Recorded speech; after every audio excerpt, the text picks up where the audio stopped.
Hi, you're watching Echoes of Life. I used to believe that love had boundaries, that once you gave your heart to someone, every other temptation would simply fade into the background. That was the story I told myself when I married Daniel, the man I thought would be my forever.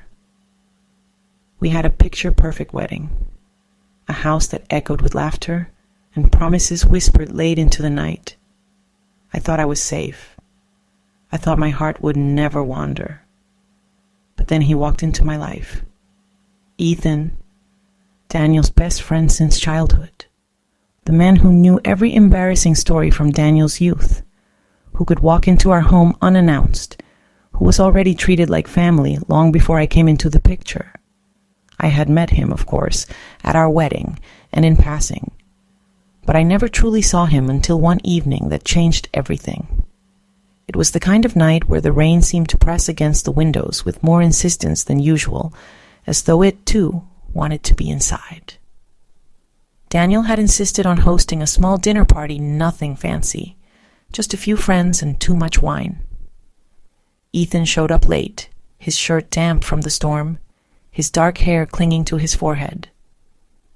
When I opened the door to let him in, his eyes met mine with an intensity that sent an unexpected shiver down my spine.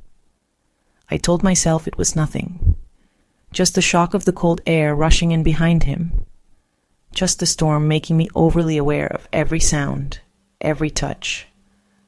But the way he looked at me lingered far longer than it should have. Throughout dinner, I tried to shake it off. Daniel laughed loudly at Ethan's jokes, clapping him on the back like the brother he never had. I smiled, poured more wine, pretended my heart wasn't beating faster every time Ethan's gaze drifted toward me. He didn't look at me the way Daniel did, with comfort, with familiarity. He looked at me like he was trying to solve a puzzle he hadn't realized existed until that moment. Later, after the guests had gone and Daniel had fallen asleep on the couch, Ethan lingered. He offered to help me clean up. I wanted to say no, to tell him to go home. But instead, I found myself handing him a dish towel.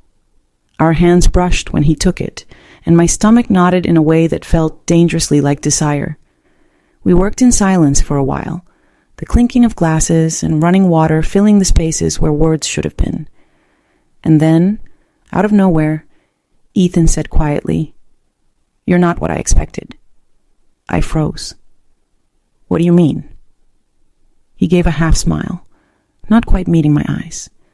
"Daniel always said you were sweet, calm, easygoing, but you're more than that. There's fire in you." The words hit me harder than they should have. Fire. No one had ever described me like that before.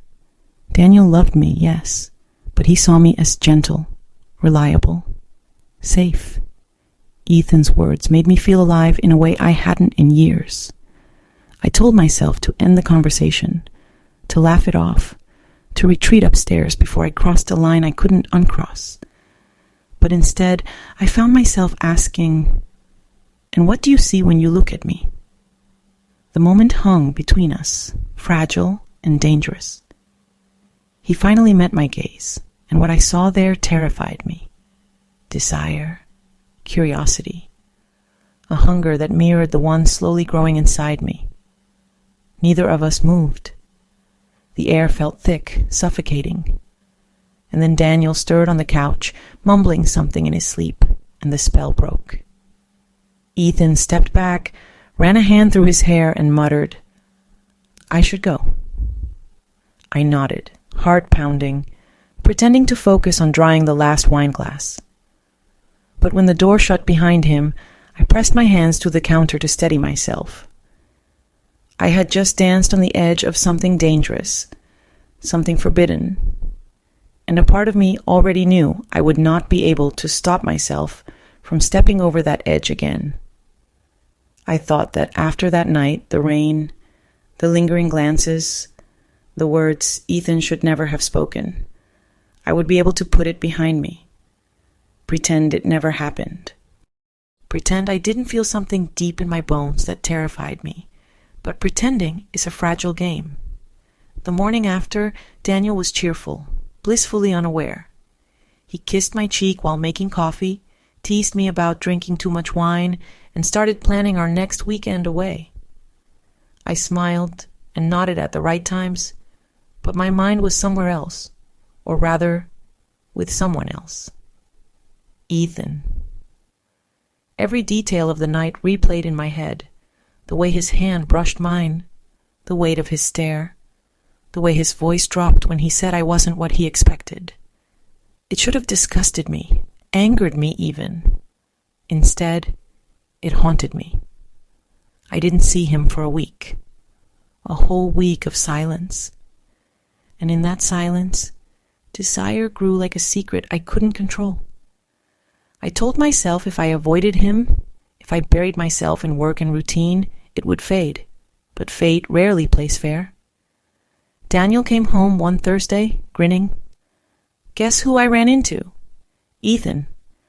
He's coming over for dinner tomorrow night. My heart stopped. I wanted to say no.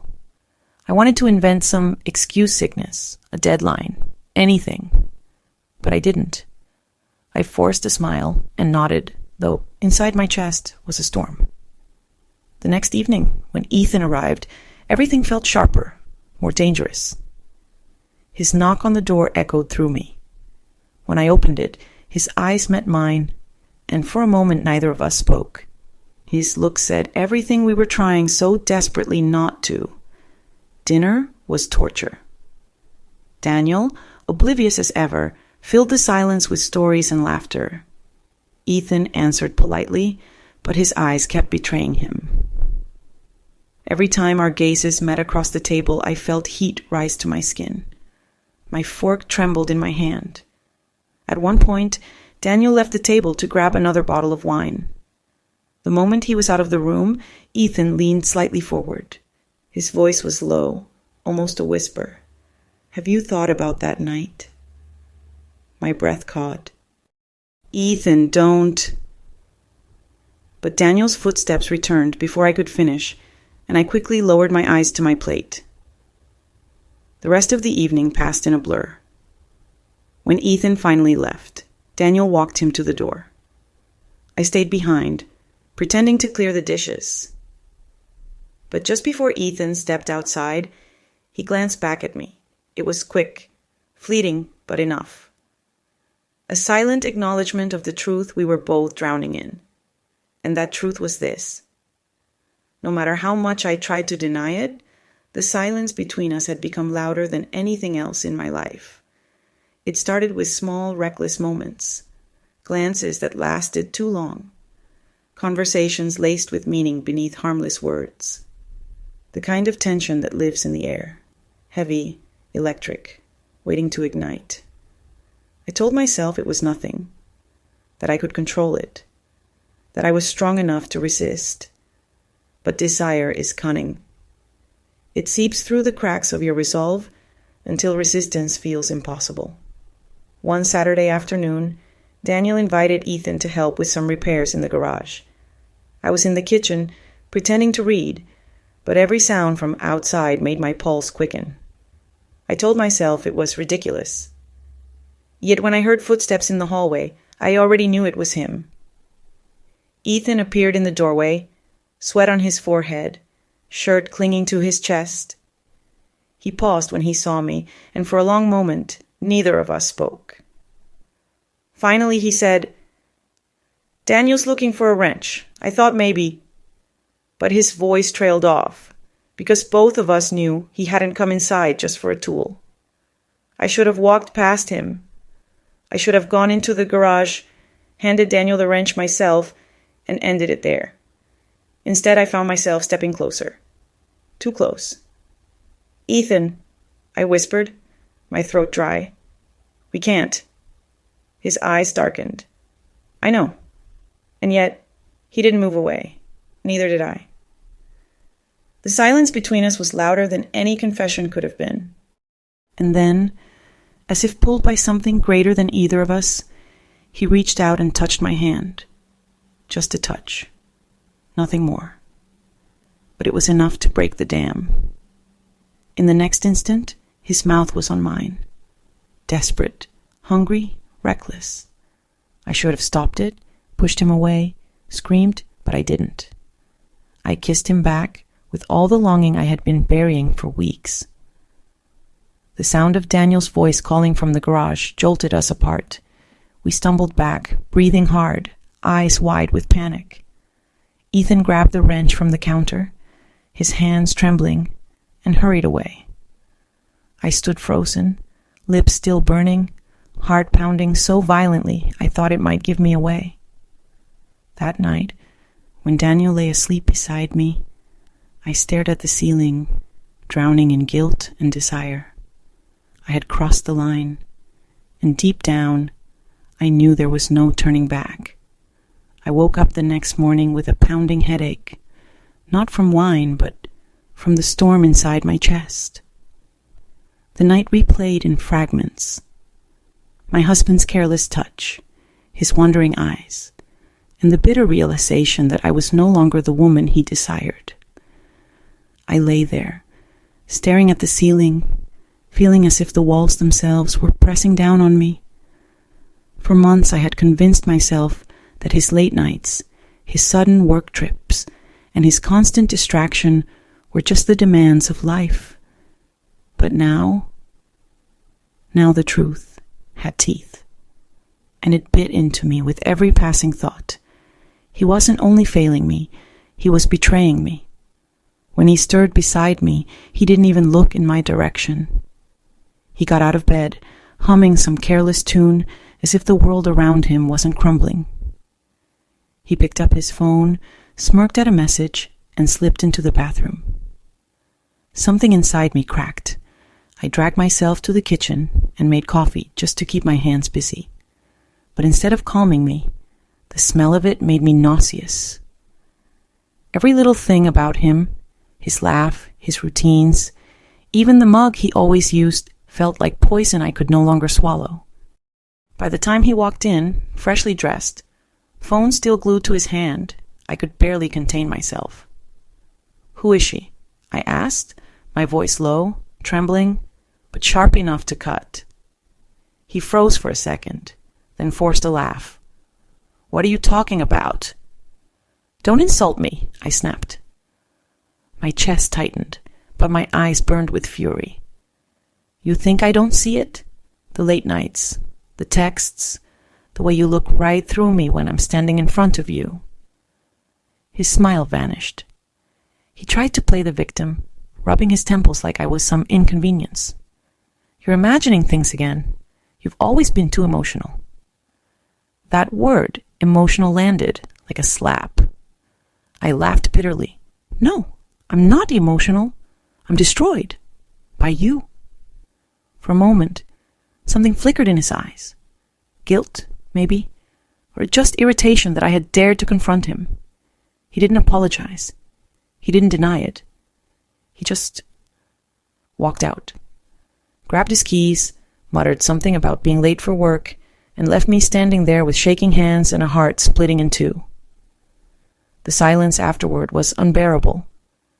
I wanted to scream, throw every plate in the kitchen against the wall, collapse to the floor, and sob until my lungs gave out. But I didn't. Instead, I sank into the chair and whispered to myself, "This is the breaking point. I can't go back. Not after this." And in that fragile moment, between rage and despair, a new seed was planted inside me. Not of love, not of forgiveness, but of escape. I didn't know how or when, but I knew one thing for certain. I couldn't keep living as a shadow in my own marriage. Something had to give, and it would, sooner than either of us realized. The day after our fight, I walked around the house like a ghost. My husband hadn't called, hadn't texted, hadn't even bothered to ask if I was okay. That silence was its own kind of violence. I tried to distract myself, folding laundry, watering plants, scrolling through meaningless feeds on my phone, but everything reminded me of him. Worse, everything reminded me of what I was losing. Not just him, but the life I had built around him, the safety, the illusion. By evening, I couldn't take it anymore. I needed air, space, someone. That's when his name flashed across my mind, Daniel. Daniel, my husband's best friend. The one who had always been around, always smiling at me with a gentleness my husband had long forgotten. I remembered the way he listened when I spoke, the way his eyes softened when mine filled with tears, the way he made me feel seen. It was dangerous even to think of him this way. But danger was all I had left. I told myself I was only going out for coffee, just to escape the suffocating silence of my house. But when I found myself driving past the cafe and toward the street where Daniel lived, my hands tightened on the steering wheel. My heart raced like I was committing a crime. When I knocked on his door, part of me hoped he wouldn't answer. That fate would save me from myself. But he did. He opened the door, surprised, then concerned. "Are you okay?" he asked, his voice soft but firm, like he already knew the answer. I wanted to lie, to say yes, everything was fine. I just happened to be in the neighborhood. But the truth spilled out like blood from a wound. "No, I'm not okay. I can't do this anymore." He didn't ask questions. He just stepped aside and let me in. The warmth of his home wrapped around me like a blanket I didn't deserve. I sank into his couch, and for the first time in months, I let myself cry. Not the quiet, controlled tears I shed in the shower, but full, broken sobs that shook my entire body. Daniel sat beside me, not too close, not too far. He handed me a tissue, his hand brushing mine, and in that touch, I felt more comfort than my husband had given me in years. "You don't have to explain," he said gently. "I can see it in your eyes." That single sentence undid me, because he did see me. He always had. The line between comfort and something far more dangerous blurred with every passing second. My head told me to leave, to run before I crossed a boundary I could never return from. But my heart, my broken, hungry heart, pulled me closer to him. When he reached out and brushed a tear from my cheek, I didn't stop him. And when his hand lingered, when his eyes searched mine with that unspoken question, I didn't look away. I should have. God, I should have. But instead, I leaned in. And in that reckless moment, I knew I wasn't just escaping my marriage. I was stepping into a fire that would burn everything down. The kiss was soft, hesitant, almost accidental at first. But the moment our lips touched, a dam inside me broke. Months, no. Years of loneliness poured out, flooding me with need, with anger, with a hunger I didn't know I was capable of. Daniel pulled back, his breath shaky. "We can't," he whispered, though his hand stayed on mine. "I know," I said, my voice trembling, "but I don't care anymore." And for that night, I didn't. For that one reckless night, I let myself forget who I was, what I had, and what I was destroying. But reality never waits long to crash in. The next morning, my husband was sitting at the kitchen table when I walked in. His phone was on the table, the screen glowing. And on that screen, God, I wanted to disappear, was a message I had sent Daniel the night before. A message I thought only he would ever read. "I need you tonight. Please don't say no." My husband didn't shout. He didn't throw things. He just stared at me with an expression so empty, so hollow, it scared me more than rage ever could. "Was it him?" he asked flatly. I opened my mouth, but no words came. The silence was answer enough. That day, everything fell apart. He packed a bag without looking at me. He called Daniel my Daniel, and I don't know what words passed between them, but I know they'll never speak again. By evening, my husband was gone, and so was the life I had built with him. As for Daniel, he avoided me too. He said it wasn't fair, that I was too broken, that being with me would only drag us both deeper into the fire. He was right, but his leaving still felt like another betrayal. And so I was left with nothing. No husband, no lover, no home that felt like home. All because of one choice, one night, one kiss that turned into a confession, a collapse, a catastrophe. I thought love would save me. I thought passion would heal me. Instead, it ruined everything. Now every time I close my eyes, I hear my husband's voice asking that question. Was it him? And I live with the truth that I betrayed him, the truth that I lost everything for a love that was never mine to keep. Because sometimes the most dangerous affair isn't the one you have with another person. It's the one you have with your own loneliness.